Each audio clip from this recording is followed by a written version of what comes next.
Magandang hapon po sa inyong lahat, ma'am and sir. Ako po si Herbert R. Culango po. Ako po'y witness laban po kay Dilima. Nandito po ako sa Camp Aguinaldo sa Armed Forces of the Philippines. Ngayon po ay March 27. Ako po'y nag-video po dahil po nangangani po ang aming buhay. Bakit po?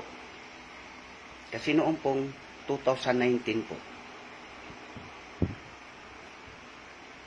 marami nang pumunta po dito ng BGMP para kukunin po kami at dalhin sa Building 14. Kasi may plano na papatayin kami at lalo na sa akin.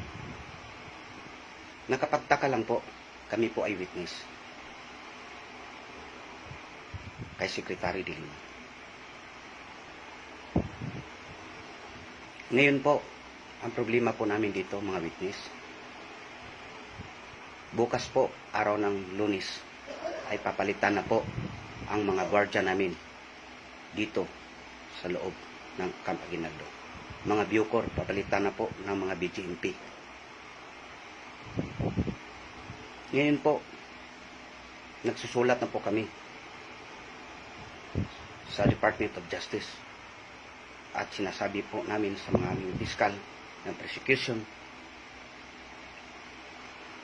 ay nakapagtaka, pinipilit pa rin nila na sila daw ang magwardya sa amin. Sa totoo lang po, natatakot po kami kung sila po magwardya na ang papalit ng opisyal ay BGMP. Dahil may impormasyon po kami nga galing po kay Clarence Dungael po at nagyayabang na po na papatayin na daw kami at lalo na daw ako. Nakapagtaka po na malapit na po ang ating hearing kay Secretary Dilima. Meron po akong expose na supplemental affidavit po. Ngayon ito po ay expose na hindi ko po nasabi nung nakaupo po ako noong 2016 sa Kongreso. Dahil po hindi ko nasabi po ito, dahil po pinigipigilan po ko sa aking girlfriend, dati kong girlfriend na si Princess Nova Parvino. At tinatakot pa niya ako kasi may madadamay po dito na isang general po, na retired general po. Gusto nila po siguro na gagawin nilang senaryo dito. Kung sila'y papalit bukas, gagawa silang senaryo para siguro hindi ako makapagsalita doon sa hearing ko kay Dilima. Kami mga witness, busy na po kami sa aming mga testimony dahil po malapit na pong hearing namin at lalo na sa akin na meron po akong expose na supplemental affidavit ko po. Ito po ay pinaka-importante para malaman ng buong sambayanang Pilipino. Sorry po nga hindi ko po nasabi po ito sa Kongreso. Dahil po, ulitin ko po, pinigilan po ako sa aking dating ex-girlfriend ko na si Nova Princess Parvino. Nakapagtaka po ang aming direktor sa Bureau of Correction. Ano bang akala ko ba'y kakampi namin? Bakit atat na gusto kaming kunin noon, 2019. Kunin kami para ibalik doon sa Building 14. Kami ay witness dahil delikadong buhay namin. Dapat secured kami. Dapat proteksyon kailangan namin. Ngayon, noong 2019, hindi kami nakukuha. Hindi kami nakuha dito Eh ngayon, sila ni gusto magbabantay namin, nga ilagay ang BGMP nga opisyal. Nakapagtaka. No? So, nagtanong po ako sa sarili ko, ang direktor ba ng Bucor, kakampi ba ni Dilima o kakampi sa administrasyon? Nakapagtaka. Dahil ba ay tinatawagan ka ni Dunggael, ni Clarice Dunggael? Alam ko po, siya po ang Ninja Cup. No? Nagagalit po siya kasi nag-report po ako sa NBI. No? Nung time na nandito si Clarence Dunggael, nilipat dito sa amin. At inalis po dito at tinapon doon sa Davao Penal Colony. Kasi po, nandito po dating bantay namin po dito mga SAP. Sinabihan po kami ni Clarence Dunggael na babaliktad daw po kami. Sabi ko, ano ba to? Anong klaseng tao to? No? So, nalaman ng DOJ, no, tinapon siya doon sa Davao Penal Colony. Sa totoo lang po, si Clarence Dunggael po ay tao po ni Secretary Dilima noong 2014. Siya po ang asset ni Dilima noon. Tao po siya. No? So ngayon, siya din po ang witness. Witness po siya nga laban po sa amin. Witness po siya nga ni Dilima nga laban po sa amin. Nandoon po ngayon, sa listahan po ngayon sa korte. Si Clarence Dunggael po, isang inmate na PNPE, na major official. Witness po siya ngayon ni Dilima. Kakampi po siya kay Dilima. Nandoon po, nakalista po sa mga witnesses ni Dilima. So ngayon, nakapagtaka. Si Clarence Dunggael, o si Direktor, magkakilala. Meron pang isa. Hindi naman si Clarence Dunggael dito eh. Galit sila sa akin, gusto na patahimikin ako. Dahil ba, natakot po kayo malaman ng ating mahal na Pangulo na kayo po'y mga Ninja Cup? Ako po'y chairman noon sa Bilibid noon, 2014. Lahat ng mga opisyal pumapasok ng PNPE, mga pulis, nakapasok kayo dahil sa aking pirma po. Kasi hindi kayo pwede makapasok doon pag hindi ko pinipirmahan. Yan po ang malinaw.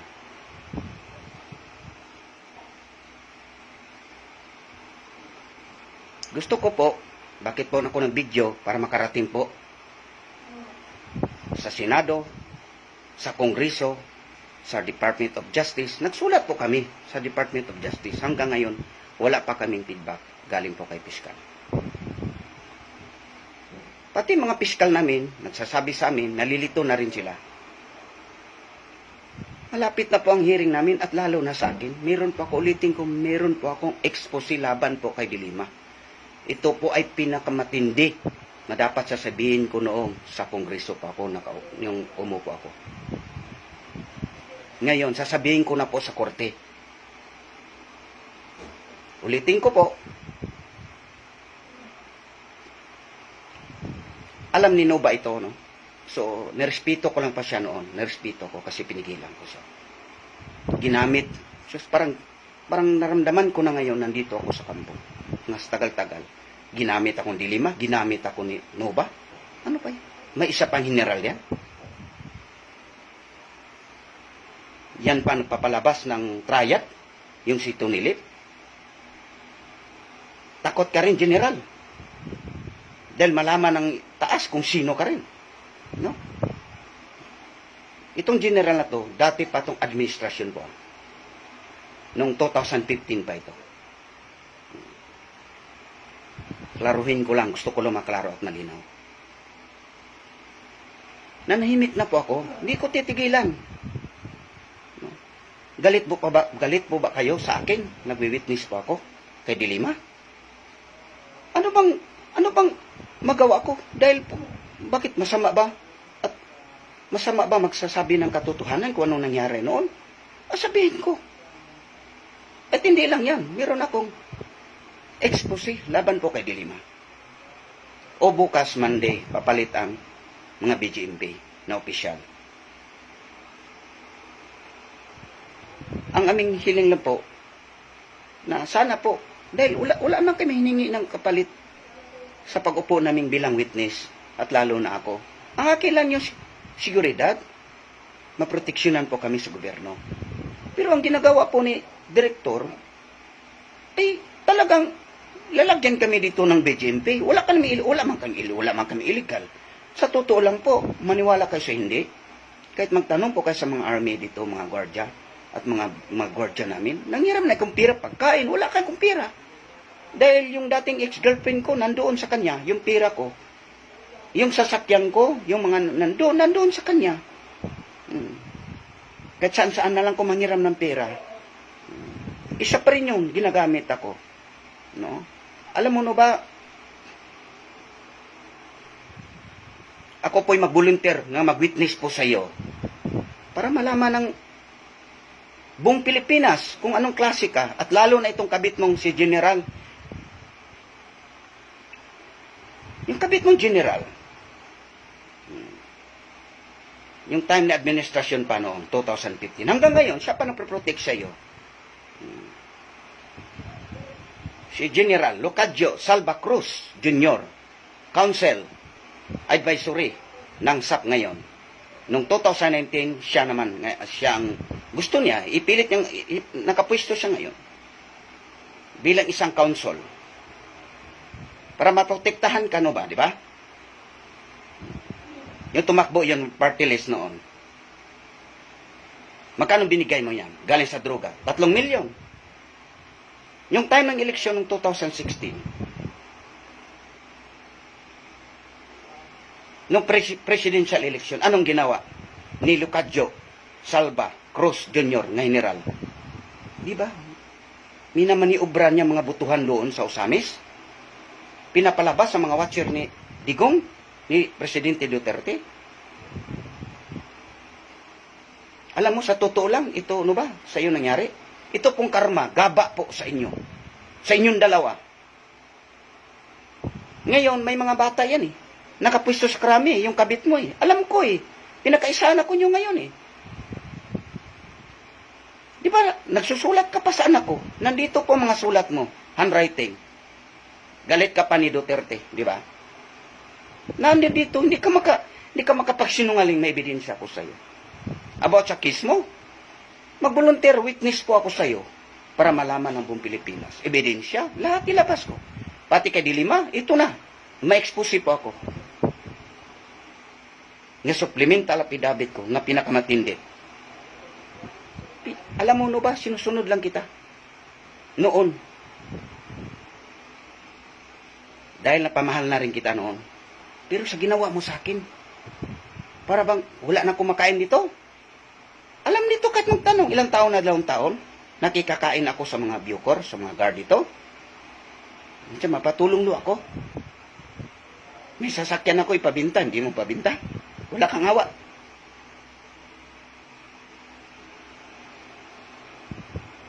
May property ako ibibinta, hindi nyo. Pinapaikot-ikot lang niyo ako.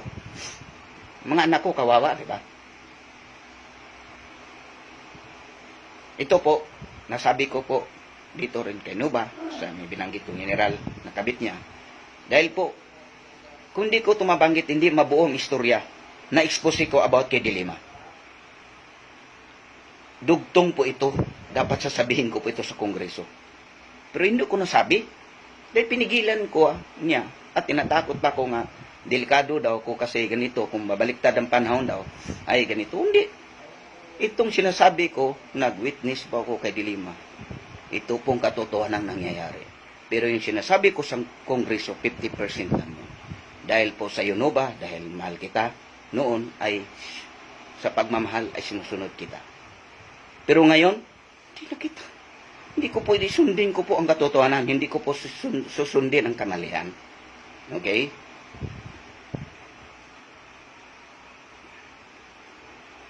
Pareho lang kayo ni Secretary de Lima, o ni Director Bukayo, o ni Junior Sanchez, magagamit kayo. Kinagamit niya ko eh.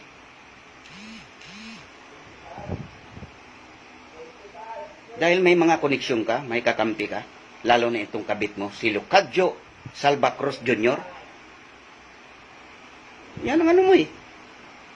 Yan pinagmamalaki mo eh. Hanggang ngayon, dahil may mga tao siya, mga opisyal din, di ko lang babanggitin dito. Nanawagan po ako sa Kongreso sa Senado.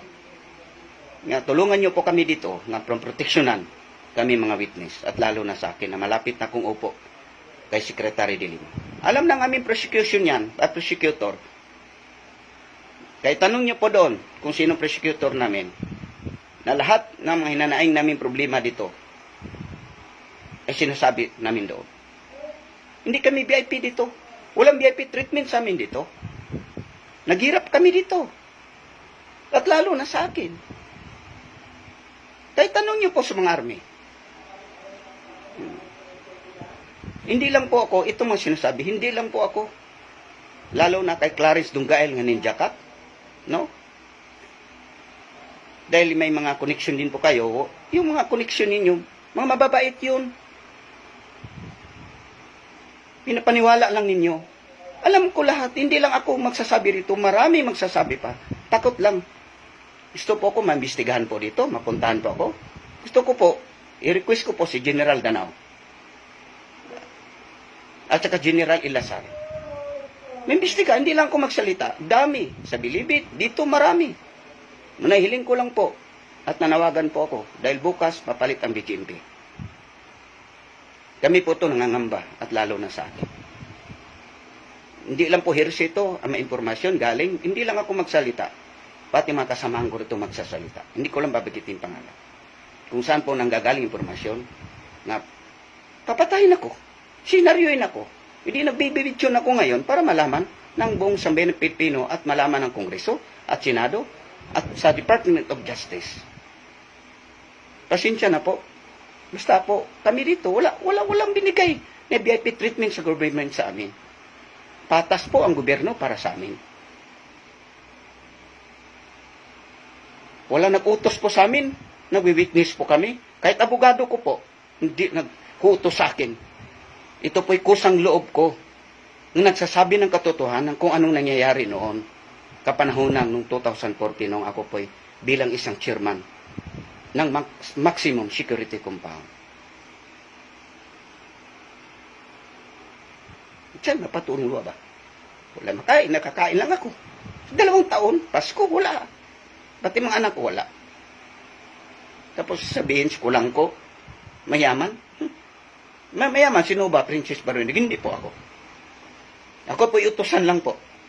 At sama din po kay Dilima. At nga, utusan nila po ako nga maglikom ng pera galing sa droga para po ipundo para sa iyong eleksyon niya nung pagkasenadora nyo. Totoo po yun. At hindi lang po yung sasabihin ko. Itong hearing ko, may expose pa akong bibitawan. Hindi ko pwede sasabihin dito sa video. Kung hindi, doon lang po sa korte po. Sa 256 branch, Muntinlupa City. Pero nakikiusap po kami. At tumiling po kami ng tulong po sa inyo. Nga sana matulungan po kami. Hindi pwede papalitan ng mga gwardiya namin 4 na taon na nagbantay sa amin dito. Nga safety kami. Papalitan kami ni Mijimpe para isenaryo. Para hindi na ako makapagsalita sa korte. Ano ba? Hindi ko maintindihan po ang direktor namin na si General Bantag. Ano ba? Wala naman kami illegal, wala naman kami dito. Mga tao to naghirap. Gusto ko lang klaruhin po, no? Ulitin ko po, sa hearing ko po, ma-expose po ako nga mas mabigat, mas matindi. Pasensya na po sa aking Tagalog at boses ko po dahil matigas po dahil hindi naman ako pure Tagalog po, Bisaya po ako. Gusto ko lang ilabas po dito po kasi may sulat na po kami kung saan nakarating. Pero walang aksyon. Bukas, kahit lockdown po dito sa kampo, talagang gusto talaga nila ng mapapalitan mga gwardiya. Para ba atat na atat nga kayo papatayin kami? Ano ba? Mga tao ba kayo ni Dilima? Ano ba kayong klase?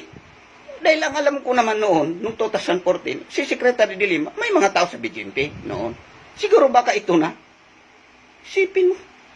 Nasa governmento kami.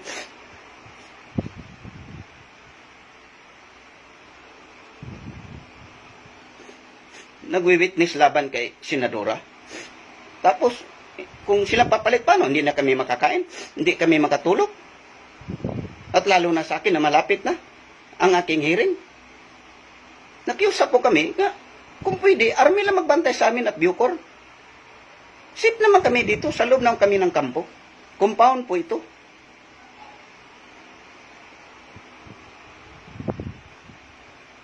Ako po yung nag-video dito.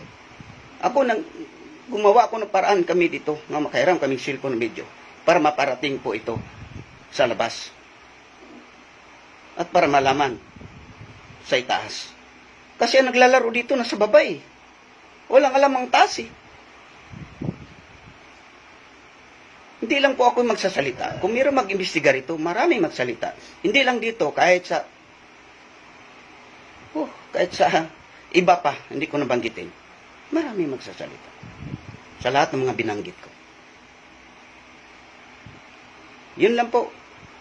At maraming salamat po sa inyong lahat.